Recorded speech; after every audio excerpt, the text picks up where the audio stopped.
السلام علیکم ورحمۃ اللہ وبرکاتہ۔ معزز ناظرین، فجر کی اذان اور اس میں کہی جانے والے کلمات کے اندر ایک کلمہ اذان ظہر، عصر، مغرب، عشاء کے اذان سے مختلف ہوتا ہے، اور وہ کلمہ ہے الصلاۃ خیر من النوم، جو حی علی الفلاح کے بعد کہا جاتا ہے، یعنی نماز نیند سے بہتر ہے، نماز نیند سے بہتر ہے۔ اب ظاہر سی بات ہے کہ اس وقت میں تو ہم سوئے ہوئے ہوتے ہیں، اور دوسری بات یہ کہ جاگے ہوئے بھی ہوتے ہیں، تو اس کا معنی نہیں معلوم ہوتا ہے کہ اس کلمے کا کیا مطلب ہے، کیا جو ہے اس کے اندر کہا جا رہا ہے۔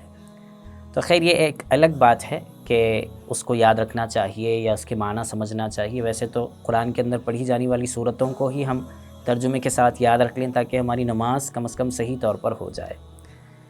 اب مسئلہ یہ ہے کہ الصلاۃ خیر من النوم کا لفظ اگر اذان کے دوران چھوٹ جائے تو کیا کریں؟ تو اس پہ علماء کرام نے یہ بات لکھی ہے کتابوں کے اندر کہ اگر حی علی الفلاح کے بعد الصلاۃ خیر من النوم کا لفظ چھوٹ گیا یا بھول گئے، اور پھر پہنچ گئے حی علی الفلاح کے بعد فوراً اللہ اکبر پر، اور یاد بھی آ گیا کہ الصلاۃ خیر من النوم چھوٹ گیا ہے، تو ایسے موقع پر مسئلہ یہ ہے کہ الصلاۃ خیر من النوم سے پھر سے جو ہے سٹارٹ کریں۔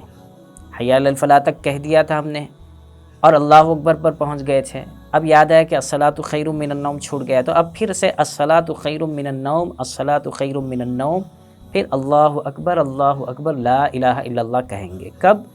جبکہ ابھی اذان ختم ہونے سے پہلے وہ چیز یاد آ گئی ہو، لیکن اذان ختم ہونے کے بعد وہ چیز یاد آئی ہے، تو اب اذان کو یا اس کلمے کو دہرانے کی ضرورت نہیں ہے۔